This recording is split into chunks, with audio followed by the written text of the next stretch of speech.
1346 Lincoln Street. What I'd like to do to begin is to, Mom has got a wedding announcement that I've asked her to read, and as she reads this, we want to start talking about when they met and how they met and a little bit about some of the years together.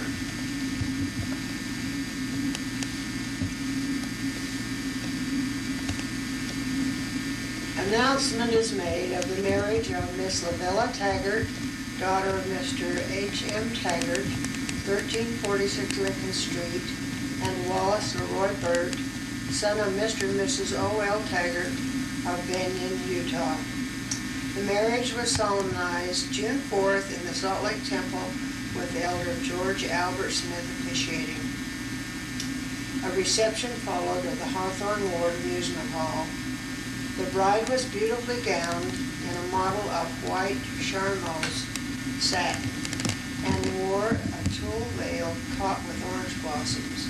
She carried a bouquet of bride's roses and lilies of the valley.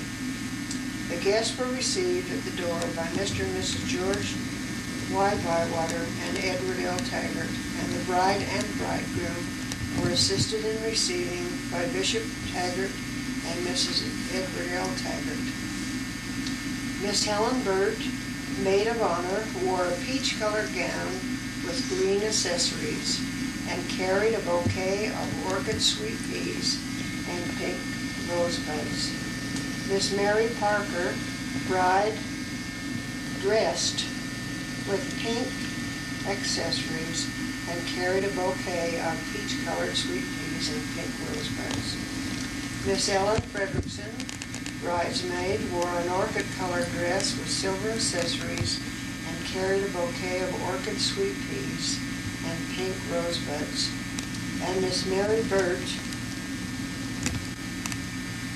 it should be Miss Helen Mary Burt, bridesmaid, wore a yellow-colored dress and carried a bouquet of orchid sweet peas and pink roses.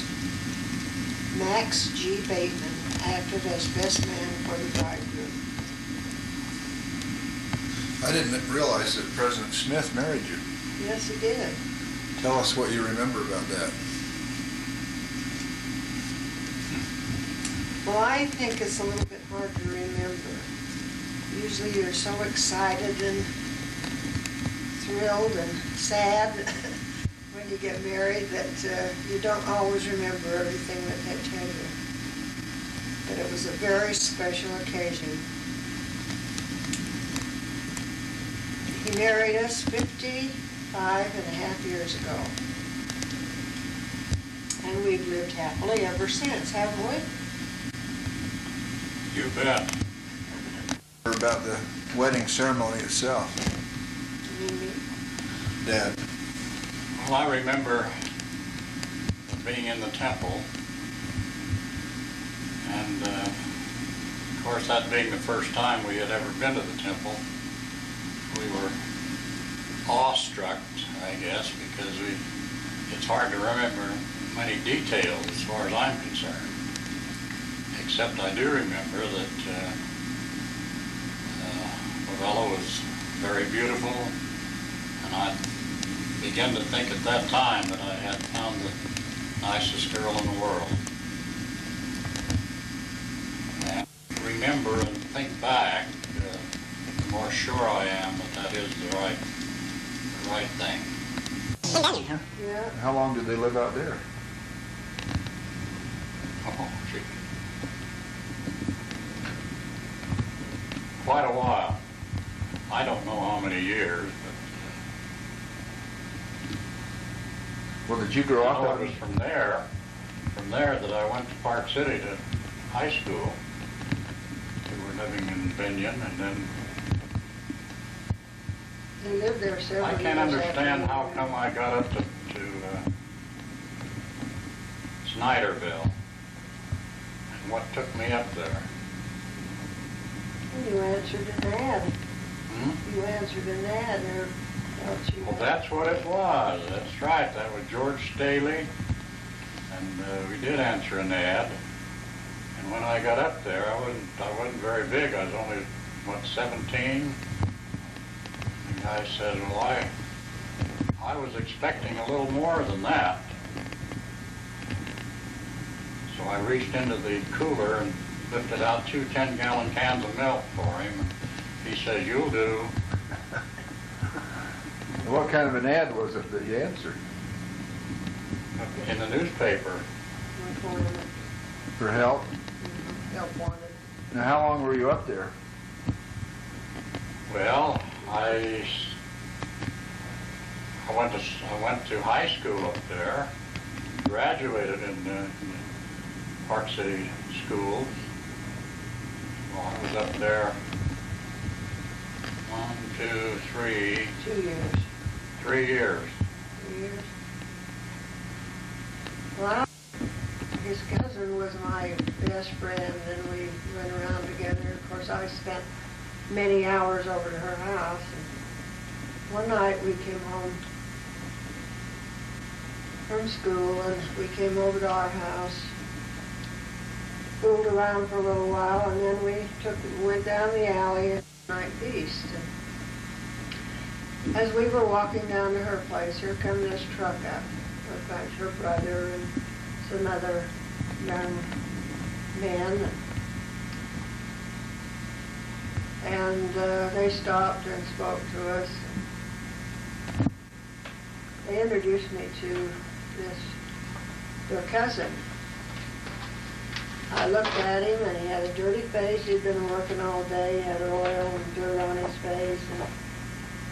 But he had this beautiful, curly, dark hair. I fell for him right there. I thought he was the handsomest young man I ever saw. How old were you? I was 17.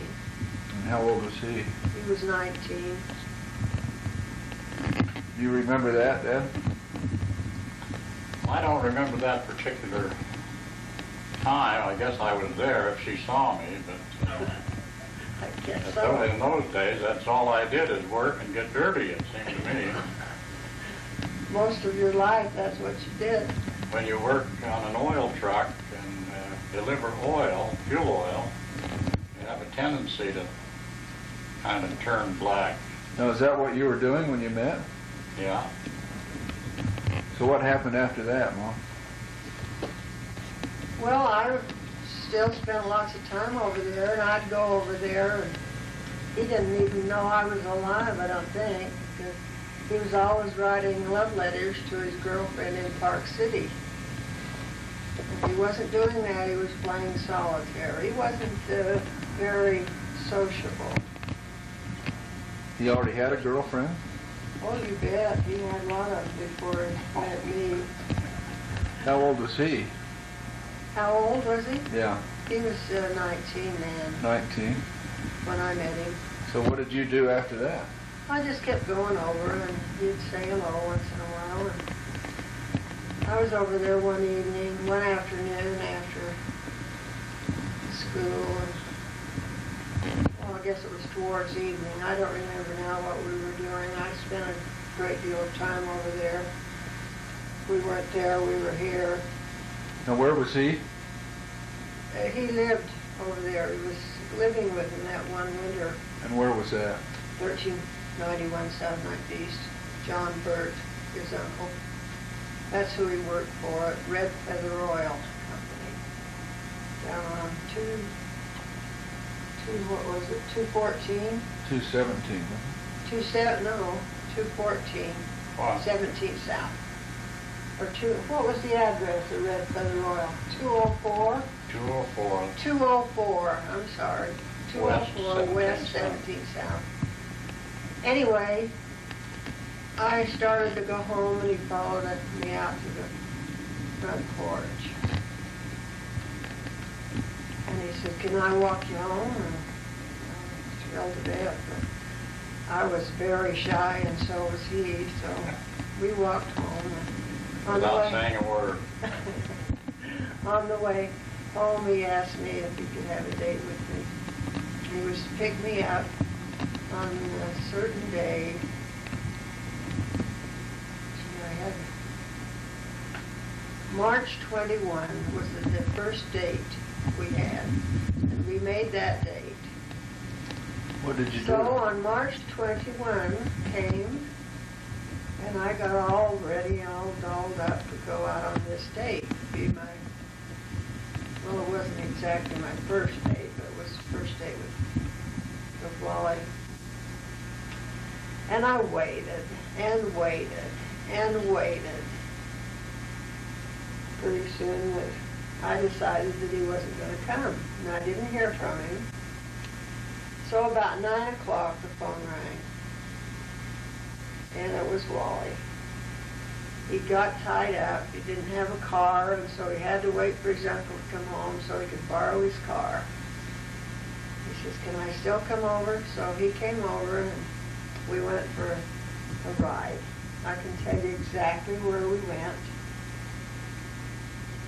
And I can't tell you exactly how long it was, but we went down State Street. Wait a minute, that's the wrong way. We went down to Redwood Road. And then we rode along the Redwood Road and drove up about 7200 south, and we come through Midvale and then up to State Street and then on home. Seemed like a long ride, but there was hardly a word spoken that whole time. You remember that first date, Dad? Well, I'm not sure. As your mother has been talking, I remember some of that all right. I don't know exactly where we went on that first ride, but we were in one of Uncle John's cars. I remember that. Sort of started to see one another more often. We used to go around with a group of kids in the ward. There was Wally and Max Bateman, Clarence Christensen, and Fred Bateman, and Helen, his cousin, Helen Burt, and myself. And we had... That was his cousin Helen, not his sister. Yeah, his cousin Helen was my best friend. And we had a lot of good old times, didn't we? And it just sort of happened that we started going together. And after I got my hooks into him, I didn't let him go. Took me 3 years to get him, but... How did he propose to you? First time we were in a car. We were going up to Park City. And I think Max had taken his car. We were in his car, and we were in the back. And that was when he asked me to marry him. What Do you remember that, Wally? Yeah, I remember. That's when, what's her name? Bernice? Bernice? No, she wasn't my girl. Vera Peterson. Vera Peterson, yeah. That's where she lived, and that wasn't very nice to me to treat her like that, but I wanted her to meet Lavella. So. I think more like it was I wanted to meet her. But anyway. Is this Dad's girlfriend, one of them? Yes, the one he used to write his love letters to in Park City. Mm-hmm. And what happened, there was another fellow there from New York that was staying with Max, I believe. But he was with us. And so Max had a girlfriend too. I think it was Helen was with Max. And we rode up there. And on the way up, he proposed. Well, when we got there, we called on Vera, so he asked her to go with him. So I made out like I was with this other fellow, And Wally took Vera out that night, and that was right after he proposed to me. Some deal. The main reason was so you could meet her. But none of that happened again, although there were several times that he took out other girls, and I I did? Oh, you did. After he asked you? Yeah, even after that. Mildred Sorensen, Oh, yeah. I don't think he was really serious I that even first forgot time. about her. He had a hard time deciding whether he wanted to get married to me or not, but Well, was it a tradition that he would have to come and ask your father? I don't think he ever did ask my dad, did you? Well, I certainly must have done. What did your parents say when you told them Parents? that you were getting Well, married? my mother died in 1933, and we didn't get married till 1935. And actually, he didn't get around to asking my dad until after Mother died. We got married in June 1935, That was June 4th. June 4th. Was your dad in the temple with us? Oh, sure. For some reason, I can't remember that. All who was there. I remember being there. Now, where did you first live after you were married? Well, when we first got married, my brother Ren had just gotten married that same year in February. And my dad was alone. But for some reason, I felt like I should stay here with Dad. And so we lived here with him. And, And where did you stay in the house? well, we had this back porch that was built on our house. You'll remember that because that's where you used to sleep. But that's where we slept, in there on the back porch. And Dad had the front bedroom. And we managed to get along really well until he got his mission call. Oh, was it about a year later, he was called on a mission to go to England. And while he was gone, our first daughter was born. Sharon was born in November 15th, 1937. Tell us your memories of that. Well, they aren't all good. When Sharon was born, she was beautiful. And in fact, she was so cute. She had dark curly hair that in those days, what they did, before you came home from the hospital, they took you down to this demonstration of how to bathe a baby. And because Sharon was so cute, they used her for all their demonstrations. And we stayed in the hospital. I might tell you this, it's kind of interesting, because of the expense of having a baby nowadays. We stayed in the hospital 10 days. That's right. And it cost us $45 for the hospital. They kept us in bed for 9 days.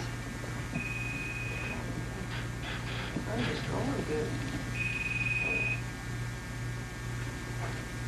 You better answer it.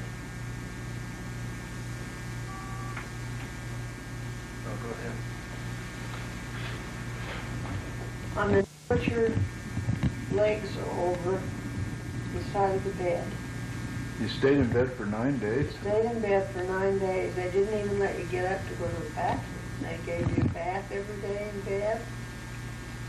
Then on the 10th day, you were so weak when you got to go home that you went in a wheelchair. And then when you got home, his mother come to stay with us, and she kept me in bed for a few days. So by the time I got up, I wasn't able to do much. But Sharon did well for maybe about 2 weeks, and then she started to get a rash on her face. Of course, we were upset and worried, so we took her to the doctor. And we found out she had eczema. In those days, they didn't have all of the medicine that they do now to take care of it. And so they told us she was allergic to milk and several other things also. She couldn't eat eggs, she couldn't drink orange juice, and there were several other things that she couldn't have. And she had to have the milk, so they said that she should build up a tolerance to it. So we gave her goat's milk. And that made her break out more. We gave her cow's milk. She couldn't tolerate the cow's milk. So finally, we ended up giving her powdered milk. And so we just had to live with this eczema, and as a result, she was a very cross baby. She didn't sleep much. And of course, neither did we. Well, it got so bad that Wally had to move into another bedroom so he could get a good night's rest so he could go to work the next day. Remember that, Wally? Yeah, I remember. Were you still living here? Yes. In fact, I've never lived anywhere else except when we went on a mission. That was the only year that I lived away from this house. Maybe that's why it's so hard for me to leave. It's part of me. What are your memories of Sharon then? Well, I remember the problems, all right, that your mother had been talking about. However, you didn't take Sharon anywhere that there wasn't ohs and ahs. What a beautiful baby. And she continued that way as she grew into childhood. That I remember. Well, this went on without us getting a good night's sleep until she was about 2 years old. And then her face started to clear up. And we loved her and thought she was extra special. And she still is. What about Raj? When Roger came along, he came along on April 5th, 1940. And he weighed 9 pounds and 5 ounces. And he was a big baby. I had a different doctor then, and the first doctor we had for Sharon was a specialist. Well, the next doctor we had was Dr. Owens. Maybe you remember him. And he was a jolly little guy, but he didn't believe in all the medicine that the specialist did. So when I had Roger, I had kind of a rough time of it. I went overtime a few days, and the doctor had me take castor oil, which made it worse than ever. But anyway, when Roger was born, he was a bouncing big boy. And when the doctor came in to tell us about him, he says, well, he's big enough. All we need to do is put a hat on him and he could walk in. Roger was, in comparison to Sharon, Roger was a very good baby. He was laughing all the time, and we could put him places, and he'd stay there and play, and he just won everybody's heart. He was so cute. And he had this beautiful curly hair also. Actually, though, Roger was bald for a little while, but when he did have hair, it was pretty and curly. How did he and Sharon get along? When they were little, they got along pretty good, although when we brought Roger home from the hospital, Sharon didn't want anything to do with him. And I believe she was a little jealous, like some of the children are when they get new siblings in the house. But after a while, they got along real well. They played together a lot.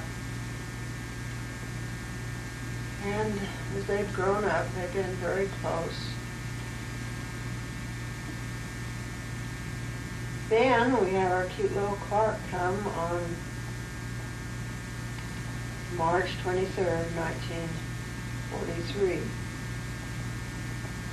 And he had lots of dark hair, and he was a beautiful baby, as all of our babies have been. And when he came home, well, I meant to tell you this too. When we brought Roger home from the hospital, he had a rash all over him, so, we thought, gee, we can't go through that again.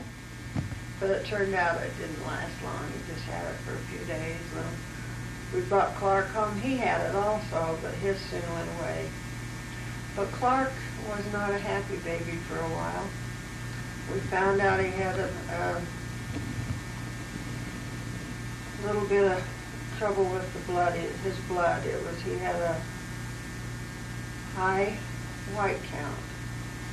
And of course the doctor thought for a while that he had leukemia, but after going to several doctors, we finally ended up with Dr.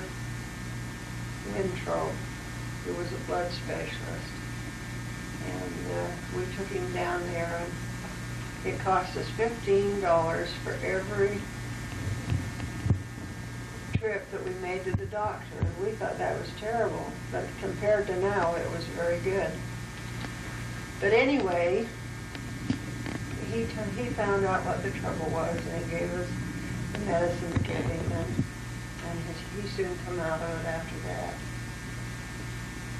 And Clark was kind of a homeboy. He liked to stay home, and he'd have his friends, and he'd bring them home. And it's fun to think about Clark growing up, because he was such a good organizer. He'd get his little brother and all our friends together, and he'd organize these programs that we'd have down the basement. We'd give him a job to do, cutting the lawn or weeding, and he'd get all the other kids to do the work. He was the boss. He was good at that. What are your memories of Roger, Dad, when he was younger and growing up? Well,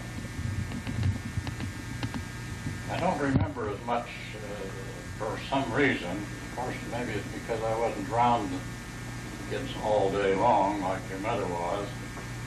I had to go to work, and there was a lot of other things on my mind. I remember, however, that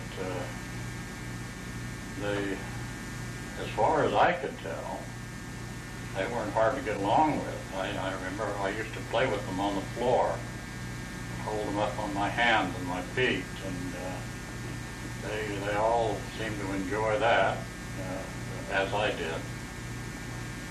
Do you ever remember telling him that the last one undressed would get a licking? Yeah. Tell us about that. Well, as I remember, they didn't like to go to bed. They were just ordinary kids, and sometimes you'd have to get kind of strict with them. What was But that? I remember I told them that if they didn't get in bed, they were going to get a licking. Don't you remember what that And licking was? when they did that, I walked over and licked them on the hand. They thought that. Well, I remember that because I was always the last one. Oh, shoot. Remembers Clark when he was little? Remember? Oh, He was gonna leave, yeah, he was gonna leave home. In fact, he left home several times, as I remember. Well, I just remember once. Now, we're getting a little ahead of the story, but he was unhappy because of some reason, I don't remember now exactly what happened, but he was going to leave home, so we went in and packed his bag, and I come in and I asked him if I could help him, and he said no. Scott was here then, and Scott, how old were you, Clark? Do you remember when you ran away from home? I can't remember. Anyway, Scott was a little guy, and Clark walked out the front door, and Scott come running in crying, "Oh, don't let him go, don't let him go, he'll never come home." In about 20 minutes. Excuse Was me. it that long? It may not have been that long, but Clark come back home. And he stayed home from then on. And we're sure glad he came home. I'll say we all were. But we really didn't think he was serious about it. I remember when Clark was a little guy, though. He wouldn't sleep anywhere but in his bed. We'd go out for an evening and try to put him to bed in somebody else's bed, and he just would not have it. I remember this one time. I don't remember where we had been, but he was cross and tired, and he wouldn't sleep in the car. We brought him home, and I laid him on the bed, and he just stretched out on his stomach, both arms and legs, and he was sound asleep. He just loved that bed of his. I'm doing all the talking. Well, can't you remember anything? Well, I've talked quite a bit for me. It's a little different. When you stop to think about it, we were both parents, and we had as much responsibility as we could handle in most cases. But nevertheless, the mother spent more time with the children than the father did. And a lot of things she remembers that I don't remember. Do you remember going to... 204 West 17 South, where I went down there every day to work. I can tell you a lot of things about that, but they're not too interesting. Well, you took an interest in Roger's athletic career. Do you remember that? Oh, you did? Oh, yes. Yeah, because he got sick. What was that Well, he had? he went through Little League baseball. And, Roger, when he learned to read, I think the first thing he read was the sports page. Because he was interested in his sports, and he was going to play ball, and he did. He played Little League, baseball, and what was that next age group? You remember, Clark? Can't remember. Cops League. Yeah, the Cops League. It wasn't Cops League then, it was something else. Well, anyway, he went through all those, and in the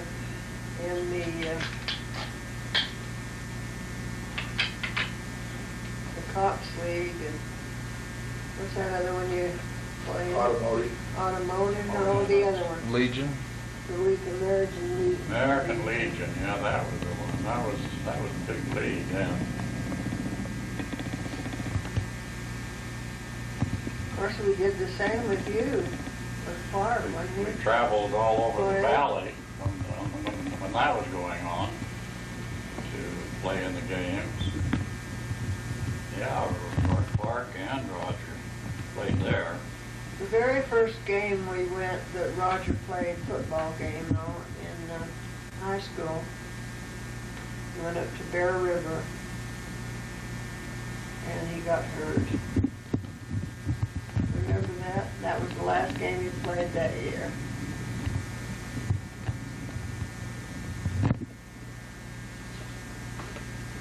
No, Rod's got, Is that when he got, is that No, why no. he couldn't play in No. certain other things? No, that was the first year, when he was a junior.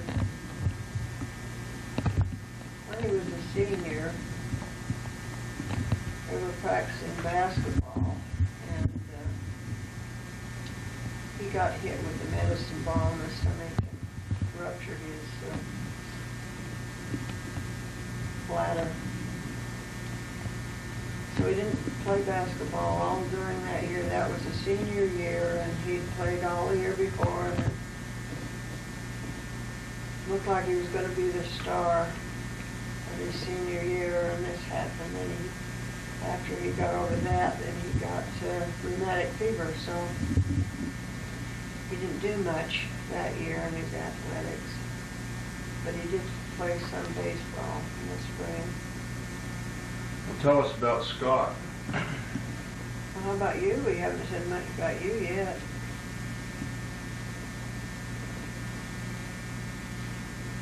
When Clark came along, the boys went to South High, the same school I graduated from, and Clark played basketball and football and baseball, and he excelled in them, every one of them. I remember one basketball game. I can't remember who they were playing against, but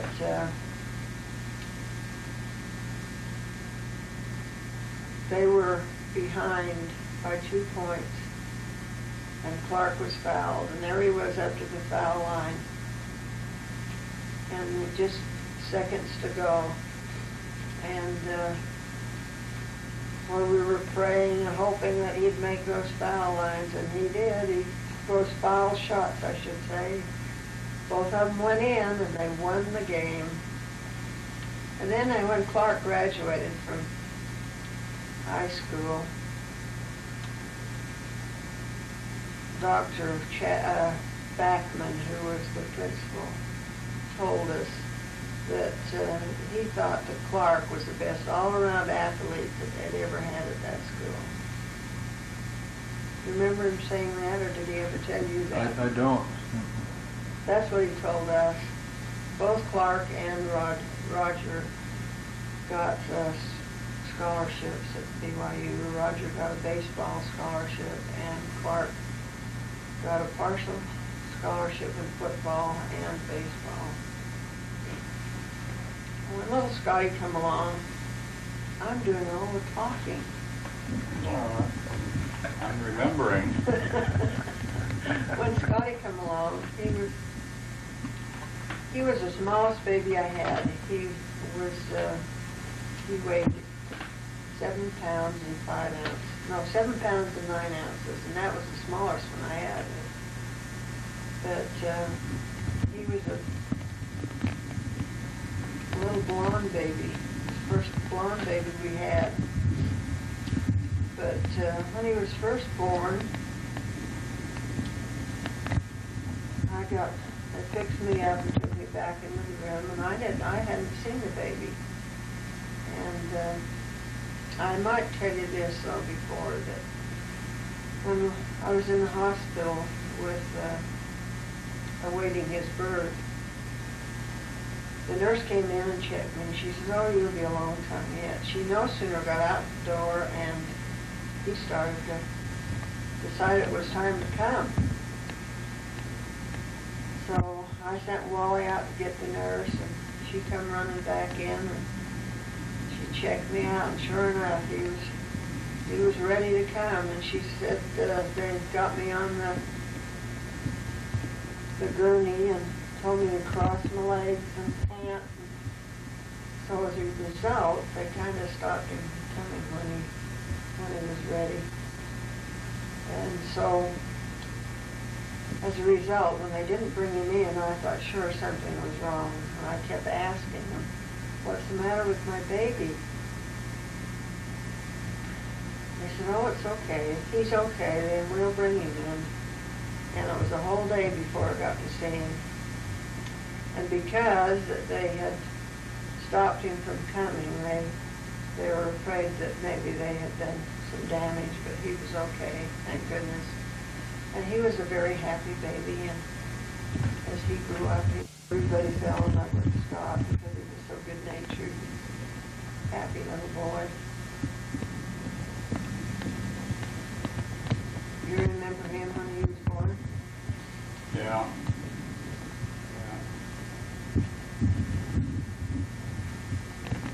Anyway, he grew up. He and Clark were really good pals. They spent lots of time together. Like I mentioned before about he and his boyfriends, Paul and David Murdoch and Dick Gustafson, they were over here a lot. It seemed like most of the boys brought their friends here to play. We had a basketball thing rigged up that Clark and Scott Roger rigged up, and they played basketball. And what was the name? Sock. My goodness, that game of sock. Your dad's socks were always rolled up, and they went out there and played sock. I couldn't tell you exactly how they played it, but they'll remember how they do, or how they did, but they enjoyed that. And then, Was that frustrating that the yard was always, you always had a pitcher's mound and the football not field really. was torn up? We were always glad that they were here and not somewhere else. Since the children have all gone, your dad, he's really fussy about his yard, and he doesn't like it at all when the kids come running up and going through it, mashing down the grass. Before we get to Donna, do you remember working on the yard, Dad? Yeah, I remember. That's when there wasn't lawn or anything else there for quite a while, especially on the north side where that was all weeds. That was a lot. That was the lot. But We we bought didn't- that, and that, Yeah, we didn't own it at first, and we got this letter, and we So- were able to buy that lot for $200. So when you were living with Grandpa, he didn't own that, huh? No, he didn't, no. When did you buy this house? Well, this house was given me when we were married. When you were married? So he just No, lived? no, it wasn't given to us when we were married. It was when Father went on his mission that he gave me the Oh, house. I see. Did he come back and live here after? Yes, he did. He came back and lived here until he died. And And how old were Sharon and Roger Clark when he died?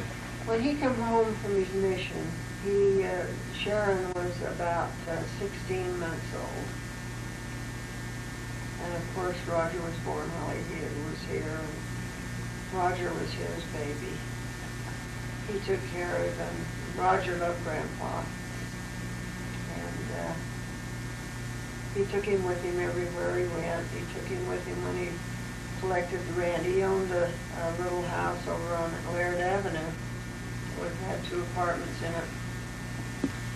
And he'd take Roger with him to collect the rent. And one day, Roger decided to go collect the rent all by himself. So we looked all over for him, and finally someone found him over there on Laird Avenue. He says, well, I just went over to get the rent. Anyway, let's get back to Scott. I guess it's okay the way we jump around, but Scotty was such a cute little guy, and he took, after the other boys, athletically, he loved to play baseball, and he loved basketball, and he played football. I have to tell you about the time when he was a little guy. I took him shopping with him one day, and it was when Penny's, before Penny's new store was built on Main Street, but Penny's had a store there. We went there, and as you went in the front of the store, you'd look back and you'd see these stairs. You walk up the stairs to the second floor. Well, he and I went up upstairs, and I had hold of his hand and we'd walk up the stairs. And I was looking at something. I turned around and he was gone. My goodness, I got panicky and I went all over the store looking for him. Couldn't find him. Run downstairs and looked up there, and the back stairs is the one I came down, and I turned and looked up the stairs, and there he was standing there with one of the floor walkers. I rushed up to grab him, and the fellow says, "Well, he wasn't lost, you were." So I have to tell you about Clark. I've told this story so many times, but like I said, he liked home, and he liked to be comfortable. That was his biggest thing. He wanted to be comfortable. So we took the bus and went uptown shopping one day, or to the doctor's office. I can't remember which, but after we'd been up there for several hours, we got on the bus and it was crowded. And Clark started to cry, and he threw himself on the floor of the bus. I was blushing and embarrassed. I didn't know what to do, and finally somebody offered us a seat. We made it home, but anyway, I think every one of our children got lost at one time or another. We found Clark down on 9th East and 13th South. On the northwest corner in front of the store over there one day, and he was 2 or under. He wasn't very old, and he had wandered away and walked across 9th East, and oh my goodness, after that, every time I heard the brake squeak, I run down to 9th East to see if it was one of my children. Tell us about Donna. Well, Donna was born on November the 26th, the day after Thanksgiving, in 1950. I didn't tell you when Scott was born. He was born on January 18th, 1947. Donna was born in November. We had been to Helen and Mary, and that's Wally's sister and her husband at that time. We'd been at their place for Thanksgiving dinner.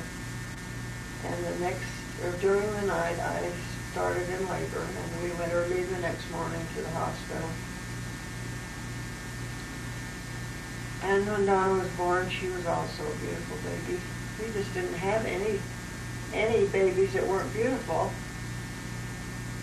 And she was also very good-natured, a lovely little thing. When she was about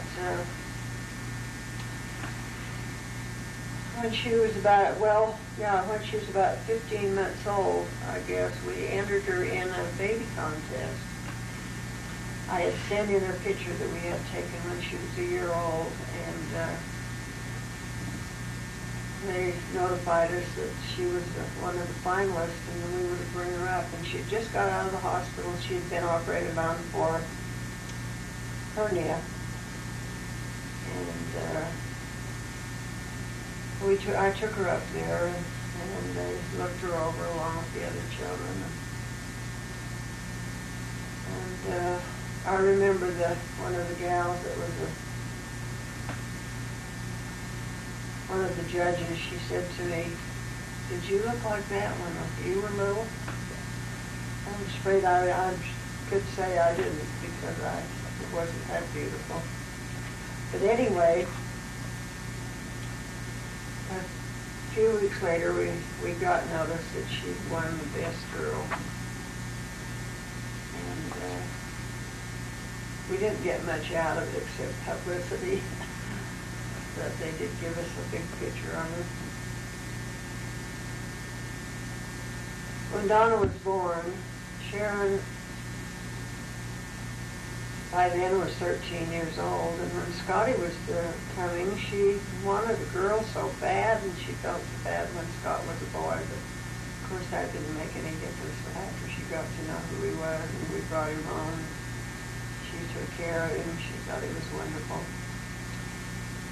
But when she found out that we had a baby girl, she ran up and down the street yelling, "It's a girl! It's a girl! It's a girl!"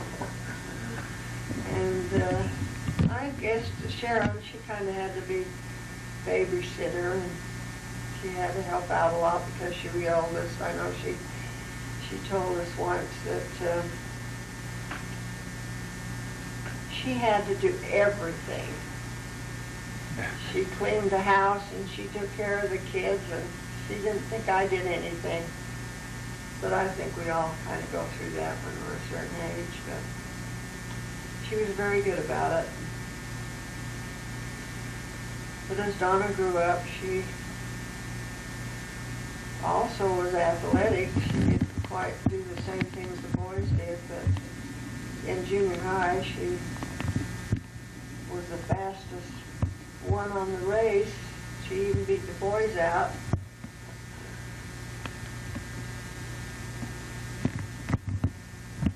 Well, that was when she was born. The boys, I don't know, do you remember that you got in the car with me, Clark? You remember that? And, we drove up and down the streets yelling, "It's a girl! It's a girl!" The whole crowd. Everybody, huh? You remember? Everybody did that. Yeah. What about the time, it seemed like when Donna was born or Scott was born, you took us to California. Oh, well, that was Remember that? before. That Oh. was before Donna was born. And we stayed down there, and Dad drove down and back almost within Yeah, we went down, took the children down to with us. Wally took me down to stay with his father and mother for a week. So we took Sharon and Roger and Clark. And they lived in Monrovia. Was it Monrovia? Monrovia. At that time. And we got all ready to go down, and we went down there. He went to bed for a couple of hours. California. It took us a long time to get there. Anyway, he went to bed for a couple hours, and then he got up and drove right back home, which was very foolish. We did make it, thank goodness. You remember that trip? Do you remember, Clark? Yeah, I do. Tell us a little about what you remember.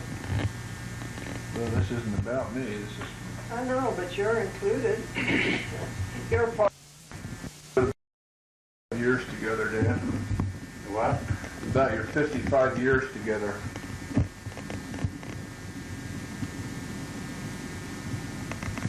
It's all been all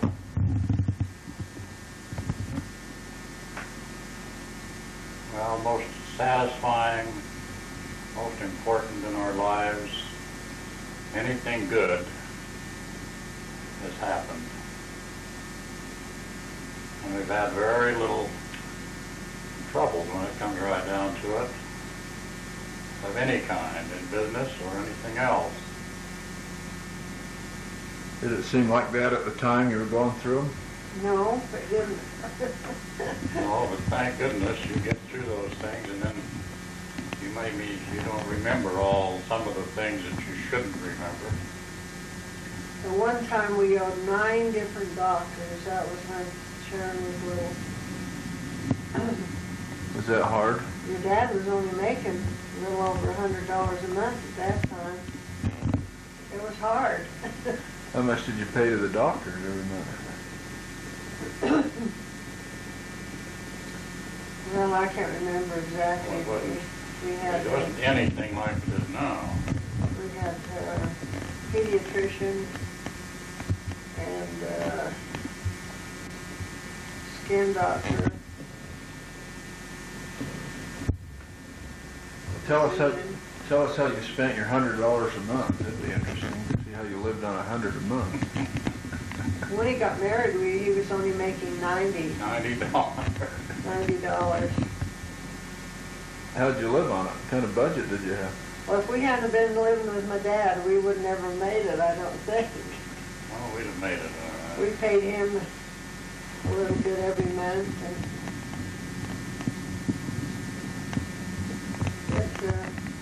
I guess we're just like any other couple. We get illnesses and things like that, and of course we had to have a car, and it was always expensive, cars and gas and things like that. And then sometimes after we got in business, we went in business in 1955, went in business for ourselves. And when people didn't pay their bills and we didn't have any money, it made it a little rough, but all in all, we did okay. We didn't make lots of money, but we had all we needed, I guess. We didn't really need a lot. What was your favorite car, Dad? Favorite what? Car. Well, I guess the one that brings back the most memories is Helvella. And that wasn't yours. I should have told you that. What was that? Well, I told you about the group that we run around with, the kids we ran around with. Max, I don't know whether he bought this old Ford. It was an old Is Model this- T, wasn't it? Max Bateman? Yeah, Now, is that the best man at the wedding? yeah. And he had this old car, didn't have a back seat in it. Had a rumble seat. Well, only one that they made. No. Yeah, the first one didn't have a rumble seat. They didn't have rumble seats in those days, but anyway, it was this old car. It didn't have a top on it. He come over one morning, and Helen was, he called me earlier and told me that he was going to come over and to have Helen over here. We come over, he came over, and he drove up in this car, and it was all draped over and covered up, and we had a christening. I don't remember, I think Helen broke the bottle over the top and christened it, and it was named Helvella, after Helen and I. Both of them. Not many people get cars named after them. I wish we had a picture of it. We didn't get a picture of that. He pulled the drape off, and there this was painted on both sides, Helvella. We had some wild times in that car. His brother Fred, which you probably know. You know Fred Bateman?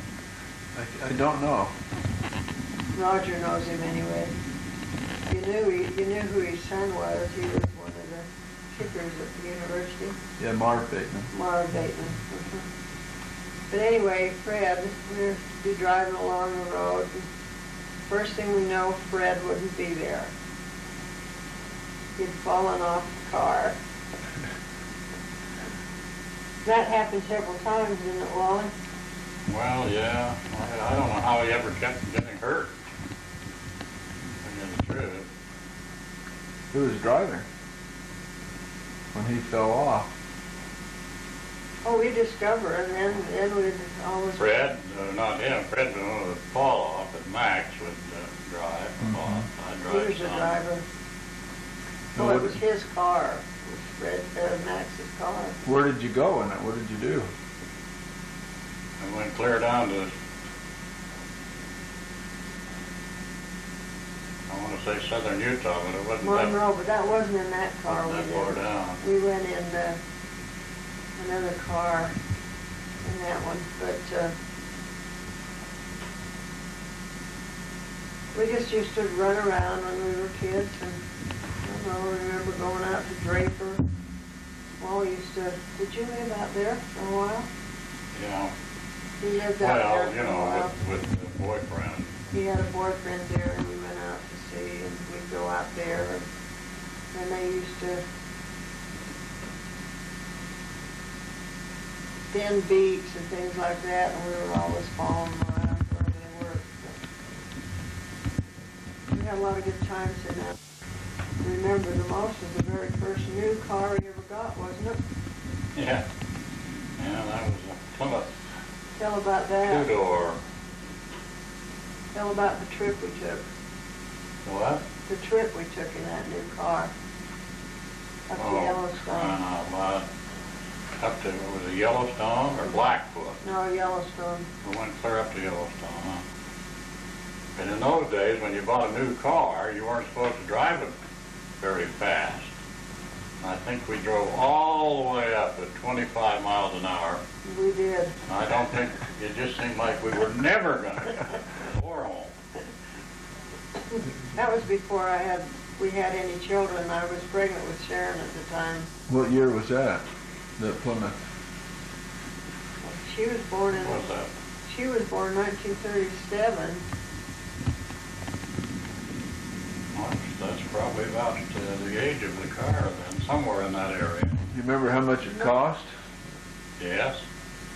A few dollars under $1,000 for the new car. Then did you buy it on credit? Yes. Yeah. We had payments every month.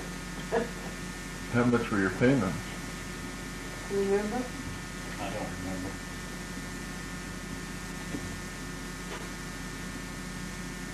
Everything we ever got, we had to get on time. Payments every month. In those days, you couldn't do much else, you know.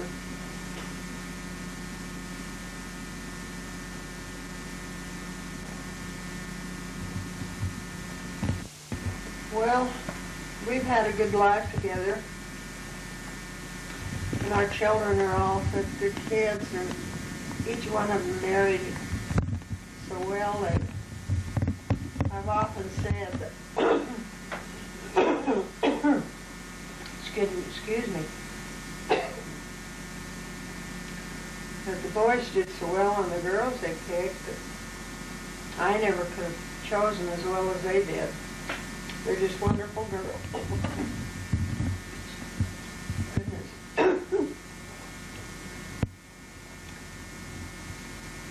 Are you saying were or are? I said they are such wonderful people. We just love them pieces just like our own, and they all have wonderful children. We love Howard and Scott the same as we do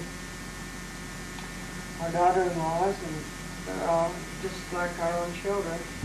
And each one of them have done so well for their families.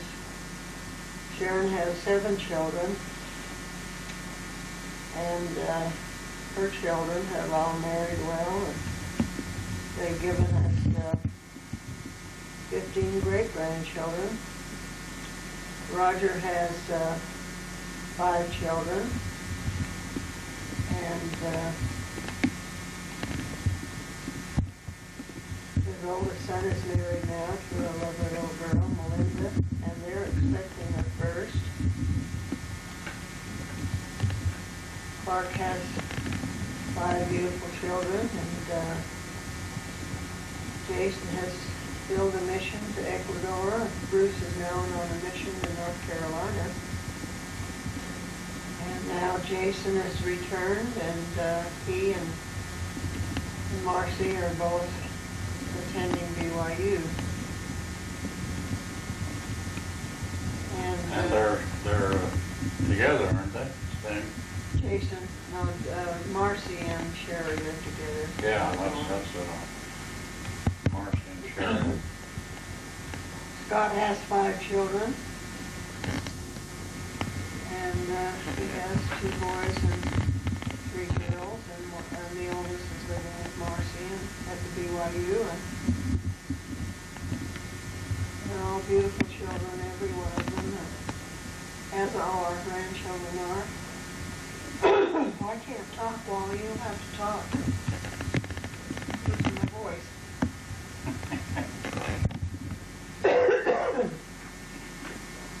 Go ahead and tell about the rest of this family? Donna? Yeah, Donna and her family is, of course, they're quite a ways away from us.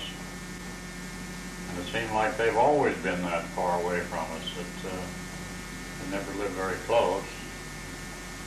But we enjoy going over there to see them once in a while. Where do they live? Colorado Springs, Colorado. That's a nice place over there. She has 3 children, 2 little girls and a little boy, and they're all doing well. And we love all of our children, all of their mates, and all of our grandchildren, great-grandchildren. They're just wonderful. We feel like we have really been blessed.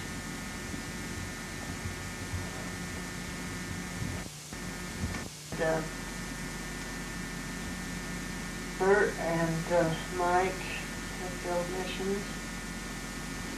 Bert went to Canada and Mike went to Korea. Roger filled a mission in the eastern and Atlantic eastern states, and Clark filled a mission in central states. Scott filled a mission in England.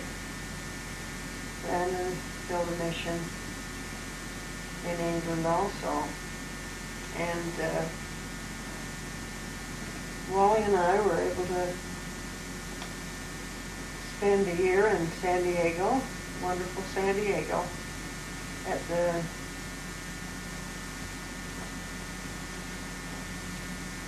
Well, that was on our mission. I know.